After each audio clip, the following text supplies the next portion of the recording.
Okay, cool. Sounds good. So yeah, this was at a paramedics chiefs conference. So I was just putting our paramedics operation stats there, and so they can see our facility portfolio. So we got 4 reporting stations. Those are all return to base where the ambulances go, and those are bigger properties, and then 13 satellite stations, which you'll see in your communities. Not terribly large facilities, couple ambulances at each one, just to get to their destinations quicker. A satellite point. Um, they responded to almost 150,000 calls in 2022. So a lot of work for those guys, and I truly respect and admire all of them for all they do in the community. Typical story for why are we doing fleet electrification? As you guys know, we're in Ontario. GHGs are low with our electricity, although they're rising, and the new national inventory report is out if you haven't seen it already. And we have a climate change master plan. We got a green fleet strategy. Ultimately, fuel switch it and reduce our greenhouse gas emissions. Plus, we have the emergency with our council as well. I mentioned the intersection. We had a lot of various stakeholders involved in this project. I mentioned all the groups, police, paramedics, public works, trans help, and then we had to bring in people from the facility side of things, the fleet side of things. Me myself from energy management, of course, finance, because we want to know the cost for all this stuff. And we hired a consultant, which was Blackstone Energy Services. I will comment we went out RFQ for this. We had tight timelines. We thought we could keep it under 100 grand if it was a desktop exercise. We wanted reputable vendors, so we sent it to ones we know who could do the work for the complexity. We had a very tight scope of work, and our data was very well prepared. I'll be honest with you, I didn't know if we were going to get it for $100,000. I still remember the conversation with our sponsors when I put the second lowest bid on the table at like 60, and they were like, "Oh, it's got to be higher than that." And then I hit them with a number under 50. Now, don't hold Blackstone accountable to that because there's definitely lots of lessons learned along the way, and this was a pretty big scope project in the end. But RFQ, we were able to get this done for a fairly economical price point. We looked at 16 buildings, 900 vehicles, and we wanted to know, based on the fleet vehicle replacement cycle, what would we need for charging infrastructure all the way out to 2032? We scoped it in 2 phases. So we prepared the data in advance and said, here's when all our fleet vehicles are being replaced. Here's what kind of vehicle they are. We think that they're going to need batteries this big just based on how far they drive. And we want to know how many chargers do we need to fuel an electric fleet based on when do we need them by based on the fleet replacement schedule. How can we optimize their charging schedules? So hopefully we can serve multiple vehicles with one charging station. What's the technology that we should be specifying? And for every single facility, we wanted an electricity demand profile so we could see where there may be peaks in our electricity demand. And it would also help us gauge, do we need to do a service upgrade that facility, or can we find another way to stay within the capacity at the site? Once we had all that information, here comes the deliverables that we can actually use moving forward.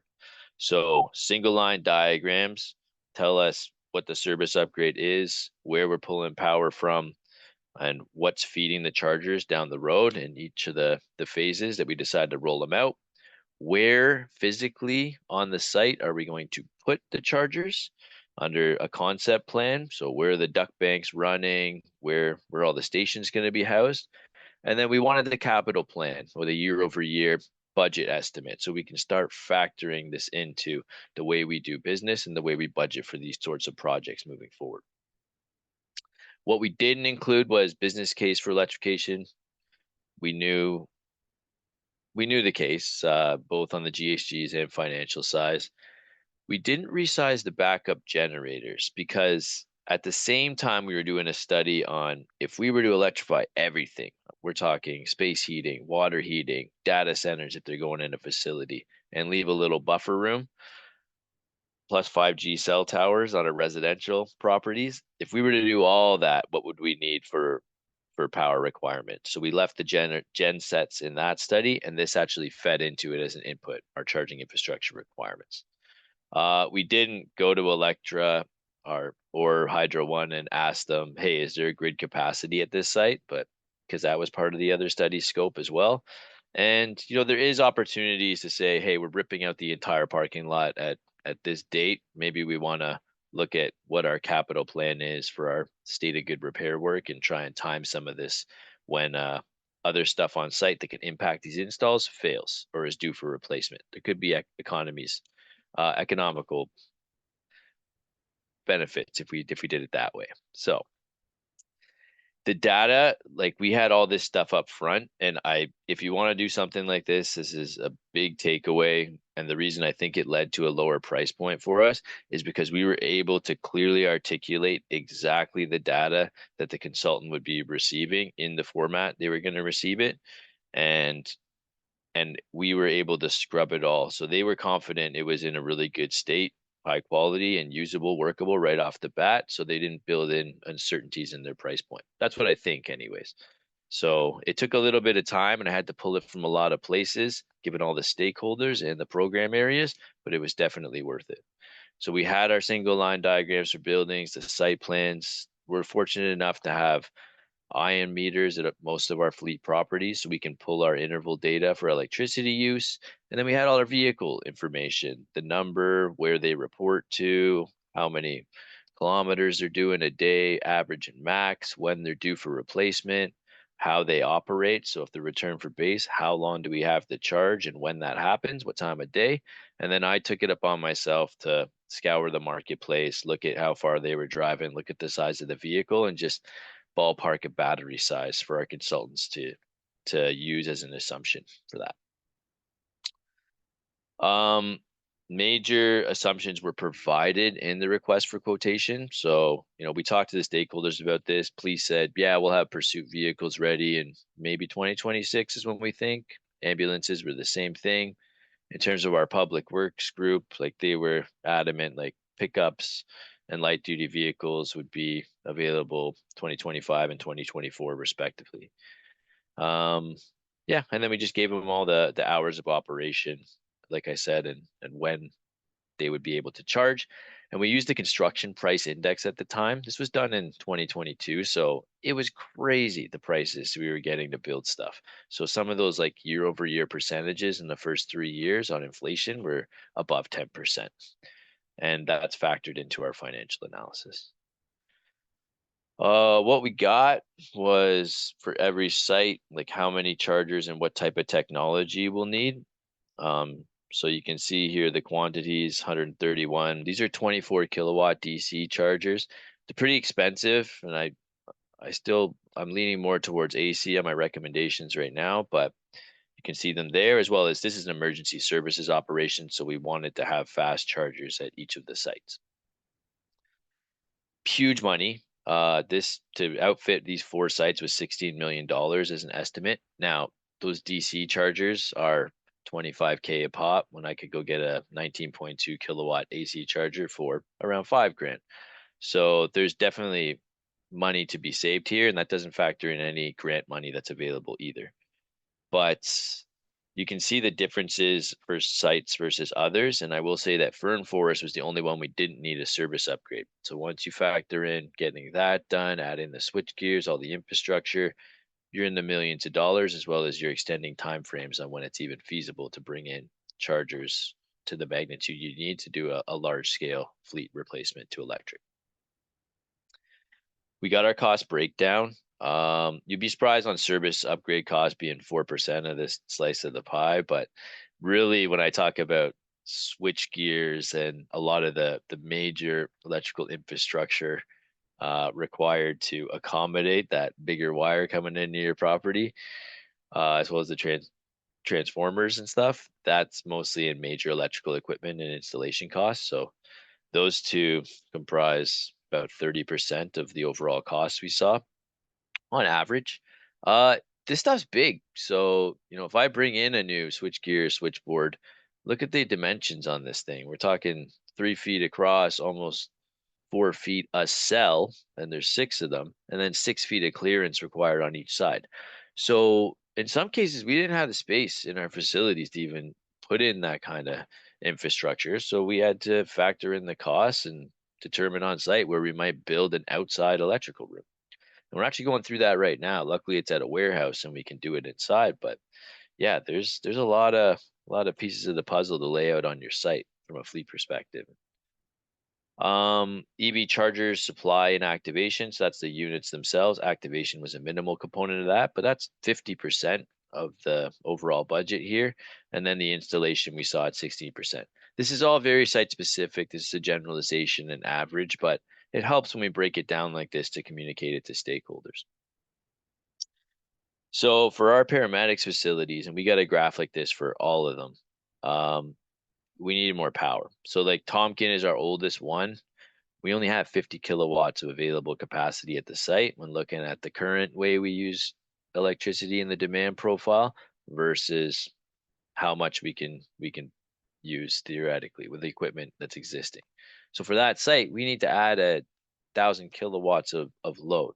Granted, like that big jump you see at the top here, the big white gap is both fast chargers operating simultaneously.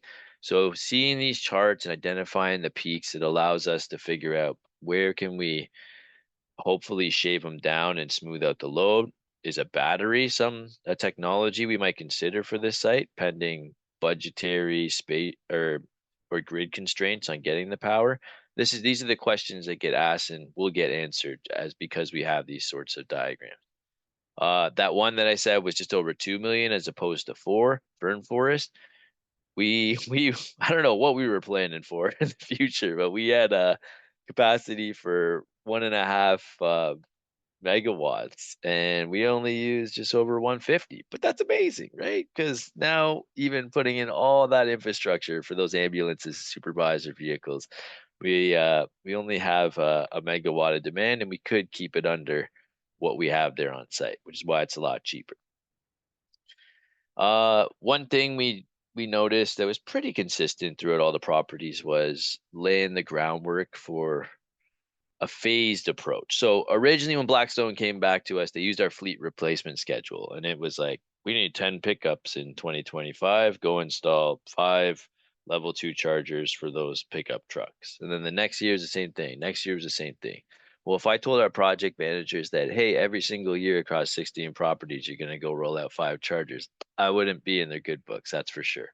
So we asked them to combine the scopes of a few years worth of chargers into one. And typically we're trying to take a phased approach where we'll lay all the groundwork right up front, get all our conduits in and build our pedestals, our curbs, our civil.